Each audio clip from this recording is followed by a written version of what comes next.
Good morning dear all my student. मैं Mithileshwar Kumar Jain, class 11 chapter first some basic concept of chemistry का second lecture लेके आए हूँ। First lecture में हमने इंट्रोडक्शन पढ़ा था केमिस्ट्री, है ना, साइंस में केमिस्ट्री का क्या रोल है, ठीक है ना। तो उसी लेक्चर को आगे बढ़ाते हुए हम लोग, हमारा जो टॉपिक है आज का, व्हाट इज़ मैटर, ठीक है। तो ये इंट्रोडक्शन केमिस्ट्री का बेसिक कॉन्सेप्ट है, तो इसको अपन थोड़ा थोड़ा स्टडी करते हुए आगे बढ़ेंगे, क्योंकि हमारा जो मेन जो न्यूमेरिकल पोर्शन है, न्यूमेरिकल सॉल्विंग प्रोसेस है, या कैसे न्यूमेरिकल को सॉल्व करना है, उससे रिलेटेड जो डेटा है उस डेटा को अपन डिटेल में स्टडी करेंगे। बाकी जो मैटर क्या होता है, मैटर आप ऑलरेडी पता है, ठीक है ना। Anything which has mass and occupies space is known as matter, ये क्लास 9th में पढ़े हो। तो ऐसा जो छोटा छोटा टॉपिक है उसको अपन क्या करेंगे, बस उन सब के बारे में, टॉपिक के बारे में डिस्कशन करेंगे, डिटेल डिस्कशन नहीं करेंगे, क्योंकि ऑलरेडी आप लोग ने पढ़ा है।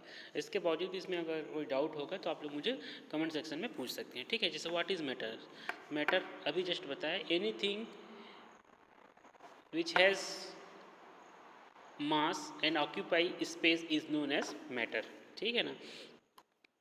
तो ये है anything that occupy mass and can be felt by one or more our sense is matter, ठीक है। तो इसको फील करने के सेंस में है, ठीक है ना। अगर सेंस कर रहे हैं, मार्कर को पकड़ रहे हैं, पेन को पकड़ रहे हैं, तो हमको कुछ लग रहा है, ठीक है ना, कि वहाँ पे कुछ सॉलिड सब्सटेंस है, ठीक है। Classification and properties of matter, ठीक है। तो ये भी सब पढ़ चुके अपने प्रीवियस क्लास में आप लोग, ठीक है। बेस्ड ऑन फिजिकल प्रॉपर्टीज़, ठीक है, फिजिकल प्रॉपर्टी के बेस पे ये सब क्लास 9th में आप लोग ने पढ़ा है। Matter has been divided into 3 categories, ठीक है ना। Matter, solid, liquid and gas, ठीक है। सॉलिड के प्रॉपर्टीज़ क्या है, लिक्विड की प्रॉपर्टीज़ क्या है, गैस की प्रॉपर्टीज़ क्या है, ये सब आप लोग 9th क्लास में पढ़ा है, ठीक है ना। तो सेकेंड है तुम्हारा बेस्ड ऑन केमिकल प्रॉपर्टीज़। तो केमिकल प्रॉपर्टी के बेस पे आपको मैटर को 2 पार्ट में डिवाइड करें। एक है तुम्हारा मिक्सचर है, एक है तुम्हारा प्योर सब्सटेंस, ठीक है। फिजिकल प्रॉपर्टीज़ की बेस में इसको detail and versus chemical properties, physical properties क्या होता है और केमिकल प्रॉपर्टीज़ क्या होता है उसको देखते हैं। Different kind of matter around us have the several characteristics which when used in a combination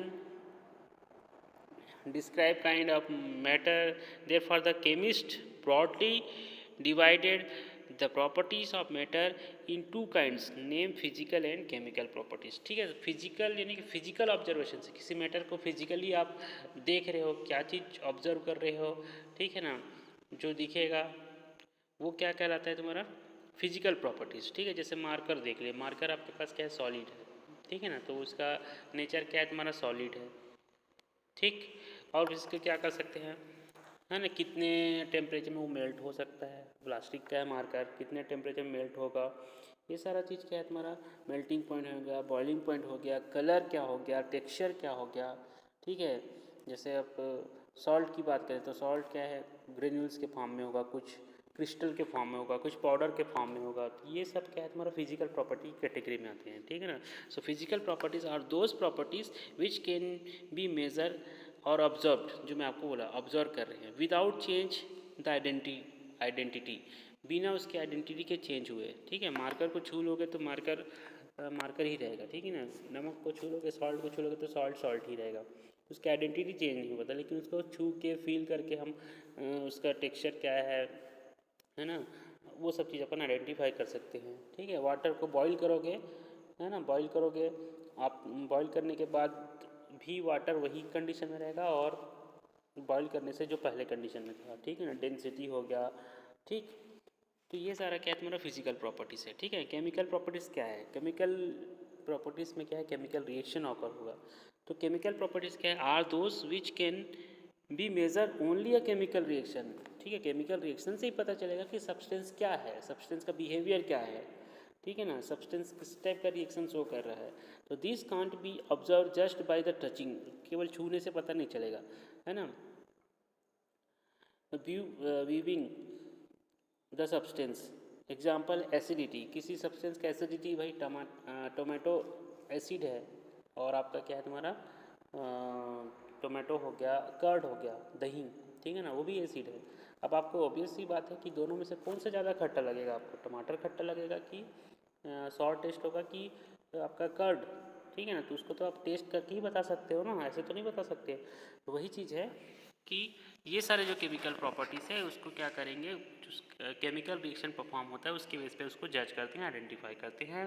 for example acidity है, बेसिडिटी है, कंबस्टिबिलिटी मतलब जलना, ठीक है, रिएक्टिविटी, ठीक है, कौन सा रिएक्टिव है, कौन सा लेस रिएक्टिव, कौन सा मोर रिएक्टिव है। तो ये सब किसके कैटेगरी में आते हैं, हमारे केमिकल प्रॉपर्टीज़ की कैटेगरी में आते हैं, ठीक है।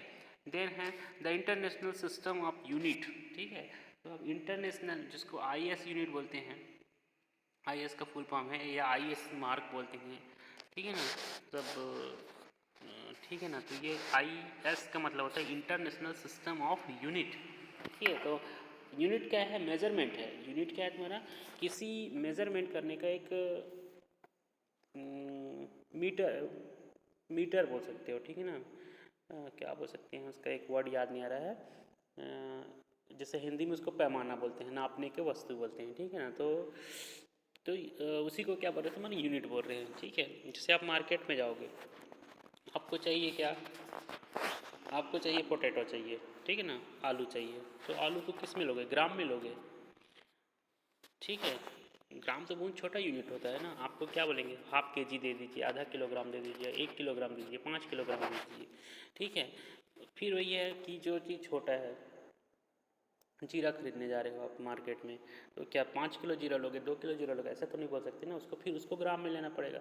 तो वही है, जब आप छोटे सब्सटेंस को जब कम अमाउंट में कोई सब्सटेंस आपको चाहिए तो उसका मेजरमेंट स्मॉल यूनिट के साथ होगा। जब आपको लार्ज अमाउंट में कोई सब्सटेंस चाहिए तो उसका मेजरमेंट लार्ज अमाउंट वाली यूनिट से होगा। तो वही है, ठीक है। SI का मतलब होता है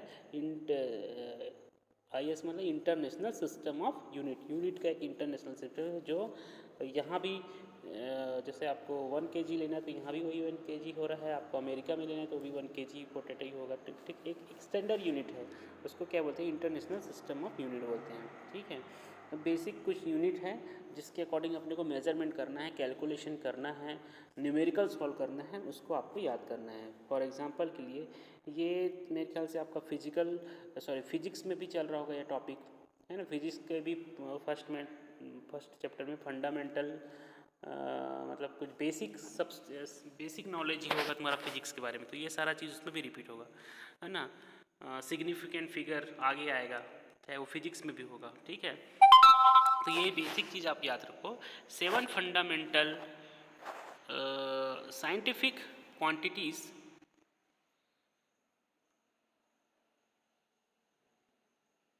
और बेस यूनिट, ठीक है, बेस यूनिट, ठीक है। For example base physical quantity क्या है, जैसे लेंथ है, ठीक है, लेंथ है ना। तो लेंथ का जो क्या है तुम्हारा सिंबल है, लेंथ को किससे नापते हैं अपन, मीटर से नापते हैं, ठीक है ना।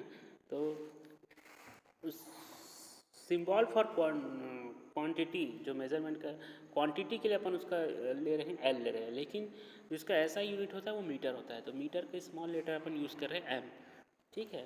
तो यहाँ पे ये जो है तुम्हारा फिजिकल क्वांटिटी किसकी बात करें, तुम्हारा लेंथ की बात करें, तो लेंथ L से स्टार्ट हो रहा है, तो ये अपन लिख दिए L, ठीक है ना। फिर इस यूनिट, इसका मेजरमेंट यूनिट क्या है तुम्हारा, मीटर है। तो मीटर किससे स्टार्ट हो रहा है तुम्हारा M से, तो M लिख दिए, ठीक है ना। मास है ना, मास को अपन किससे आइडेंटिफाई करते हैं, किलोग्राम से, ठीक है। ग्राम से भी करते हैं लेकिन स्टैंडर्ड यूनिट होता है वो किलोग्राम होता है, ठीक है ना। तो उसको kg बोल रहे हैं। टाइम को अपन, टाइम का सिंबल क्या T है, उसको किससे मेजरमेंट करते हैं, सेकंड से, है ना। कोई भी स्पीड कितना मीटर पर सेकंड, मीटर, ये सब चीज़ होता है, ठीक है ना। इलेक्ट्रिक करंट है ना, इलेक्ट्रिसिटी, इलेक्ट्रिक करंट, हाँ ना, इसको अपन, इसका मेजरमेंट यूनिट है तुम्हारा एम्पियर, है ना। सिंबल क्या है, A है। फिर थर्मोडायनेमिक टेम्परेचर, है ना। ये जो भी टेम्परेचर को अपन किससे मेजरमेंट करते हैं, केल्विन। सेल्सियस भी है लेकिन ऐसा यूनिट में किसको रखा गया है तुम्हारा, केल्विन को रखा गया है, ठीक है। ऐसा यूनिट में किसको रखा गया है तुम्हारा, केल्विन, है ना। टेम्परेचर को अपन डिग्री सेल्सियस भी मेजरमेंट करते हैं लेकिन ऐसा यूनिट क्या बोलता है, टेम्परेचर के लिए क्या है तुम्हारा, केल्विन यूज़ कर रहा है। अमाउंट ऑफ सब्सटेंस, है ना, जो क्लास 9 में पढ़े हो, अमाउंट ऑफ सब्सटेंस यानी कि मास, है ना, कितना मास हो रहा है, ठीक है। तो उसको अपन किससे करते हैं, इसका सिंबल क्या होता है तुम्हारा n, है ना। नेम ऑफ ऐसा यूनिट है मोल, ठीक है। क्लास 9 में मोल कॉन्सेप्ट आपने पढ़ा है, क्या पढ़ा है आपने, मोल कॉन्सेप्ट, ठीक है ना। तो मोल कॉन्सेप्ट को अपन किससे मेजरमेंट करते थे, इस n से करते थे, किससे तुम्हारा n से, ठीक है। फिर है तुम्हारा ल्यूमिनस इंटेंसिटी, कोई जो चमकदार है, जो चमकता है, ठीक है ना, उसके लिए क्या अपन यूज़ करते हैं, कैंडेला यूज़ करते हैं। ऐसा यूनिट क्या करते हैं तुम्हारा, कैंडेला, है ना, उसका सिंबल है तुम्हारा CD। ये जो फंडामेंटल यूनिट है, ठीक है, इसका ही आपका क्या है आगे के कैलकुलेशन में आपको यूज़ होगा, चाहे फिजिक्स का न्यूमेरिकल सॉल्व करो, चाहे वो केमिस्ट्री का न्यूमेरिकल सॉल्व करो, तो ये सारा चीज़ आपको क्या करना, यूज़ करना पड़ेगा, ठीक है। इसके बाद और भी यूनिट होंगे, लेकिन ये सारे बेसिक यूनिट हैं, ठीक है। फिर साइंटिफिक यूनिट ऑफ सिस्टम, ये क्या है देखो, जैसे मीटर, मीटर आप समझ में आएगा, मीटर को अपन क्या बोलते हैं, M से डिनोट करते हैं, ठीक है ना। अब ये भी मालूम है कि आपको लेंथ का यूनिट है, तो 1000 metre equal to 1000 metre equal to क्या होता है, 1 किलोमीटर होता है, ये तो आपको मालूम है, ठीक है। 1000 मीटर इक्वल टू क्या होगा तुम्हारा 1 kilometre, same as 1000 gram equal to 1 kilogram. ये सब बेसिक चीज़ तो आपको मालूम है, छोटे क्लास से आपको पता है, ठीक है। इसमें देखो क्या दिया है कि उस एक बेस यूनिट, ठीक है, एक बेस यूनिट के नीचे जा रही है या बेस यूनिट के आगे जा रही है, तो जितना नंबर आप जीरो लगेगा, तो जीरो को बैलेंस अपन कैसे करेंगे, इसको अपने को देखना है, ठीक है ना। तो अगर कहीं पे डेसी वर्ड सॉरी 10⁻⁻9 है, सॉरी 10⁻⁻⁻1 है, इसका मतलब क्या है, जीरो से अपन पीछे जा रहे हैं, कितने 10 पीछे जा रहे हैं, ठीक है ना, एक यूनिट के बेस पे, उसको उसके लिए क्या यूज़ करेंगे, तुम्हारा डेसी लगाएंगे, ठीक है ना, सिंबल D है,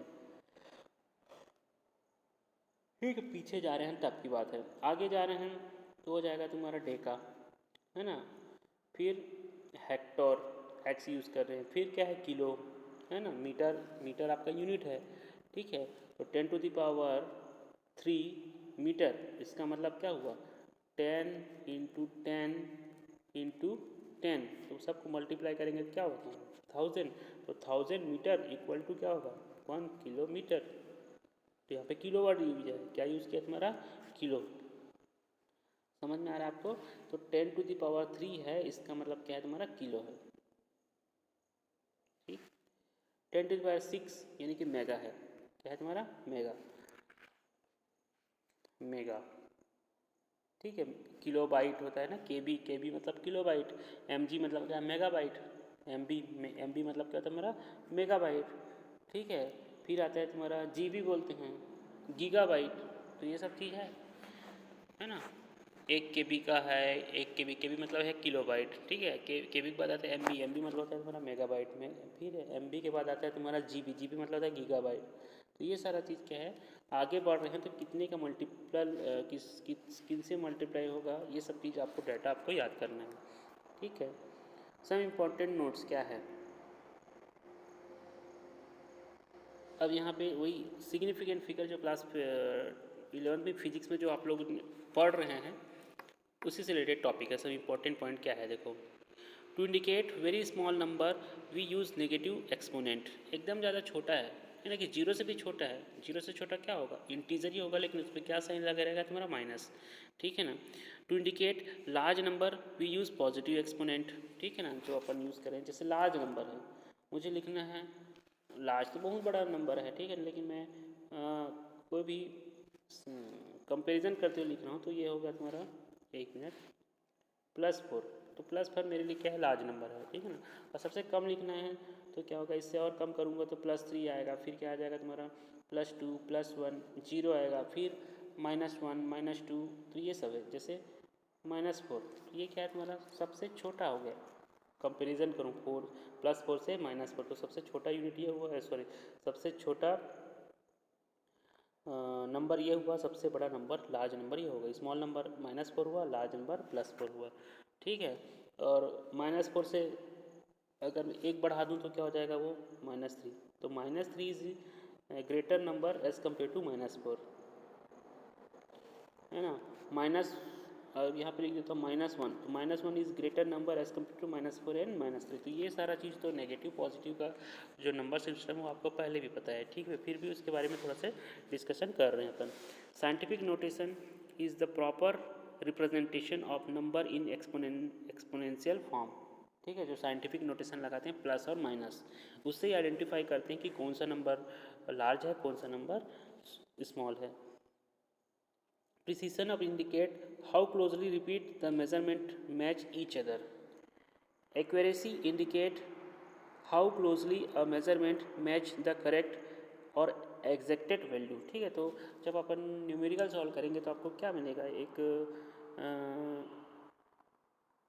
एक्यूरेसी मिलेगा, मतलब प्रैक्टिकल के थ्रू अपन कोई रिजल्ट आइडेंटिफाई कर रहे हैं, कैलकुलेशन कर रहे हैं, तो एक्यूरेट रिजल्ट शो करेगा। जब क्या है पर्टिकुलर यूनिट को अपन क्या करेंगे, उस न्यूमेरिकल को सॉल्व करने में अपन यूज़ करेंगे।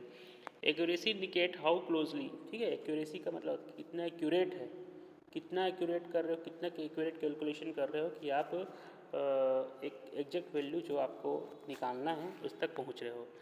A result is a valid only if a both accurate and precise, ठीक है, प्रिसाइज जो आप सोच रहे हो और एक्यूरेट जो आ रहा है, जब दोनों आपका मैच हो जाएगा तब वो क्या कहलाएगा, तुम्हारा रिजल्ट कहलाएगा, ठीक है। प्रिस्क्रिप्शन कर रहे हो कि हाँ इतना इसका आंसर हो सकता है, तो आपने क्या लगाया, आपने वैल्यू पुट किया, है ना, आपने यूनिट सही यूनिट वहाँ पे मैं पुट किया, वैल्यू के साथ सही यूनिट पुट किया, और आपका एक एक्यूरेट वैल्यू आ रहा है, तो वो एक्यूरेट वैल्यू जो प्रिस्क्रिप्शन आप कर रहे हो उसके साथ मैच हो रहा है, तो उसको ही क्या बोलेंगे, तुम्हारा रिजल्ट बोलेंगे, ठीक है ना। अब आ रहा है तुम्हारा सिग्निफिकेंट फिगर, ठीक है, जो क्लास 11th में आप लोग पढ़ रहे हैं अभी, ठीक है। उसके लिए क्या क्या फॉलोइंग सिग्निफिकेंट फिगर के बारे में क्या क्या नोट है उसके बारे में मैं आपको बता रहा हूँ, ठीक है ना। Significant figure are the meaningful digit which are known with certainty, ठीक है, सर्टेनिटी मतलब निश्चित होता है, अनसर्टेनिटी मतलब होता है अनिश्चित होता है, ठीक है। तो देखो, there are the certain rule for the determining the number of significant figure, ठीक है, आपको एक वैल्यू दे दिया जाएगा, नंबर डिजिट देगा, इसमें हाउ मेनी सिग्निफिकेंट फिगर है आइडेंटिफाई कीजिए करके आओगा, ठीक है ना। तो there are the certain rules for determining the number of significant figure. All non zero, अब इसको अच्छे से समझना है आपको, all non zero digit are significant, ठीक है। तो जीरो को छोड़ के जितना भी नॉन जीरो डिजिट है, 1 2 3 4, उसको काउंट करना है सिग्निफिकेंट फिगर में। जीरो कब काउंट होगा उसको भी देखते हैं, ठीक है ना। जीरो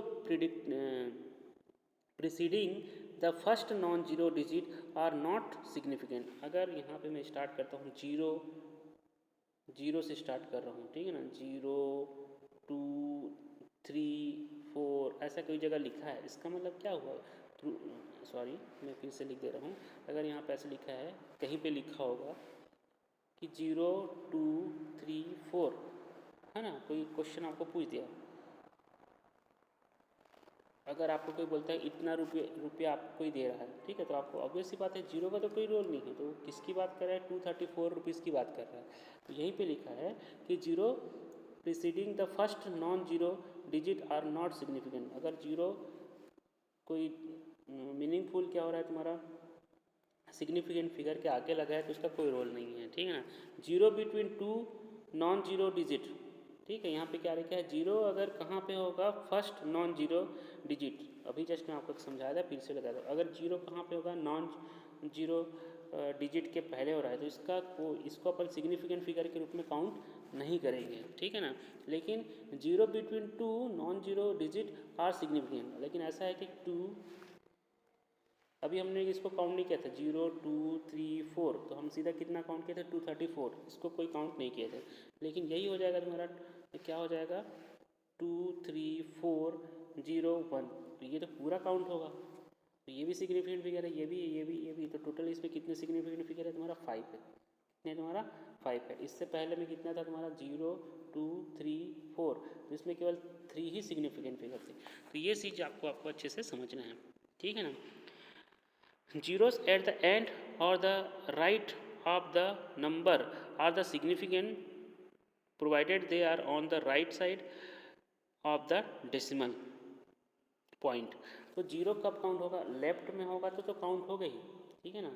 0 अगर ऐसा है 2 4 3 सॉरी 2 4 2 4 6 बना देता हूँ, 6 एंड 0, तो पूरा काउंट होगा। ठीक है। अब ये तो राइट की बात हो गया, राइट में काउंट हो रहा है। ठीक है। लेफ्ट में कब काउंट होगा? जब 0 पॉइंट करके कुछ लगा रहे हैं। ठीक है। या फिर ऐसा है तुम्हारा 1.0 ऐसा कुछ कर रहे हैं, तब उसमें क्या होगा तुम्हारा 0 काउंट होगा। डेसिमल पॉइंट क्या लिखा है देखो, 0 at the end or right of the number are significant provided they are on the right side of the decimal point. Decimal point के राइट साइड होगा तभी वो क्या होगा तुम्हारा काउंट होगा, है ना। तो but if the otherwise the 0 are not significant, बाकी कंडीशन में 0 सिग्निफिकेंट फिगर नहीं होगा। During the addition or subtraction the result can not have more digit to the right of the decimal point than the either of the original number. ठीक है। तो ये चीज़ भी आपको मालूम है, एक यूनिट तक, जैसे आपको किलोग्राम के बाद आपका क्या आएगा तुम्हारा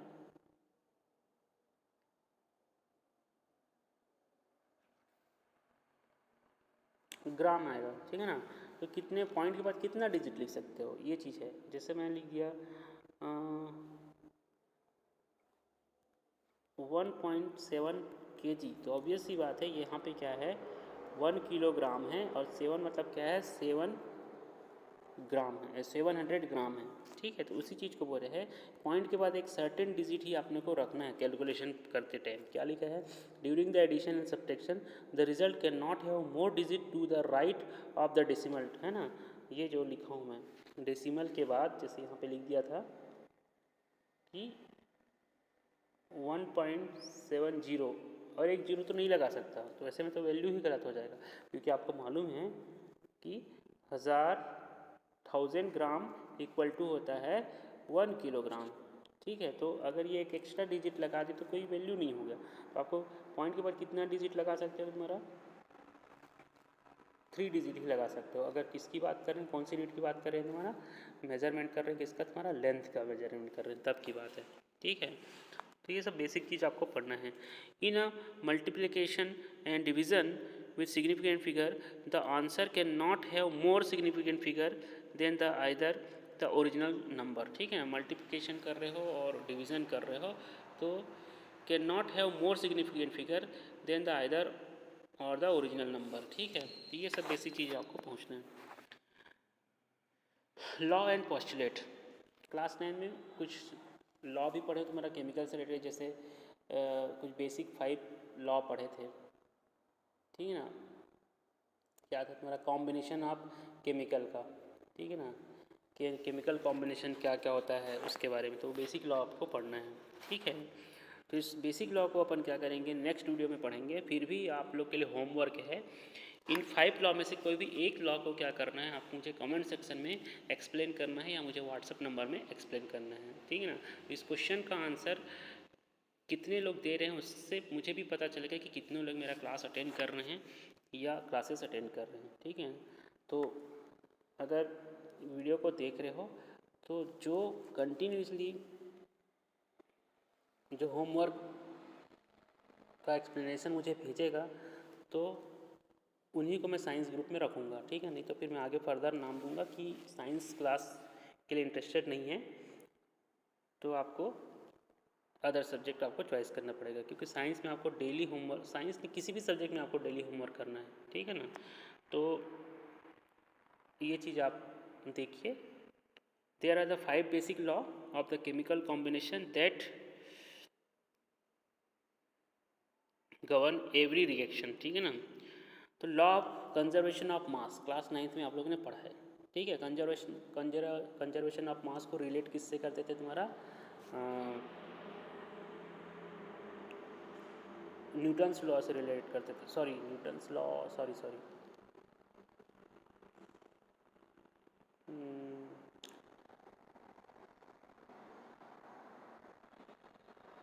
एनर्जी लॉ। ठीक है ना। एनर्जी का लॉ है।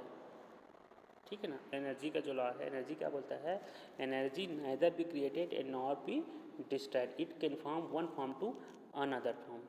ठीक है ना। तो एनर्जी क्या होता है, कभी भी खत्म नहीं होता, या कभी और नया नहीं बनता, वो एक फॉर्म से दूसरे फॉर्म में क्या होता है तुम्हारा चेंज हो जाता है। तो same law of conservation of मास भी यही बोलता है कि during the reaction, before reaction and after the reaction, mass neither be change. ठीक है ना, ये लॉ आपने क्लास 9 में पढ़ा है। तो ऐसे ही जो लॉ है इसको अपन फिर से अपन डिटेल स्टडी करेंगे नेक्स्ट वीडियो में। तो मैं आपको होमवर्क दे रहा हूँ, इस जो बेसिक 5 लॉ है उसमें से कोई भी ऐसा लॉ, क्योंकि स्टार्टिंग के 3 तो आपने पहले भी 9th क्लास में पढ़ा है, कोई भी ऐसा लॉ को मुझे कमेंट सेक्शन में एक्सप्लेन कीजिए या फिर मुझे व्हाट्सअप नंबर में एक्सप्लेनेशन इसका भेजिए। ठीक है, so that's all for today's, thank you and have a nice day.